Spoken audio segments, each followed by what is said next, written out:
திருப்பத்தூர் நகராட்சி தூய்மை பணியாளர்களுக்கு காலை உணவு திட்டத்தினை மாவட்ட ஆட்சியர் சிவசவுந்தரவள்ளி தொடங்கி வைத்தார். முதல்வருக்கு நன்றி தெரிவித்த தூய்மை பணியாளர்கள். தமிழ்நாடு முதலமைச்சர் மு.க. ஸ்டாலின் அவர்கள் திருவள்ளூர் மாவட்டம் போலிவாக்கத்தில் மாநகராட்சி, நகராட்சி மற்றும் பேரூராட்சியில் பணியாற்றும் தூய்மை பணியாளர்களுக்கான உணவு திட்ட விரிவாக்கத்தை தொடங்கி வைத்து அவர்களுக்கான நலத்திட்ட உதவிகளை வழங்கினார்.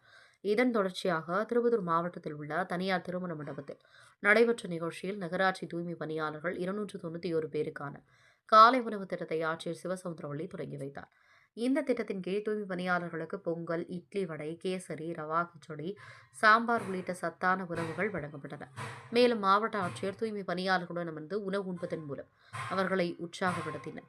இந்நிகழ்ச்சியில் திருப்பத்தூர் சட்டமன்ற உறுப்பினர் நல்லதம்பி, நகர செயலாளர் ராஜேந்திரன், நகரமன்ற தலைவர் சங்கீதா வெங்கடேஷ், நகரமன்ற துணைத் தலைவர் சபியுல்லா, மாவட்ட விளையாட்டு மேம்பாட்டணி அமைப்பாளர் வெங்கடேஷ், நகராட்சி ஆணையாளர் சாந்தி உள்ளிட்டோர் கலந்து கொண்டு நிகழ்ச்சியை சிறப்பித்தனர். திருப்பத்தூர் மாவட்ட தவசி நியூஸ் செய்தியாளர் சி. ரமேஷ்.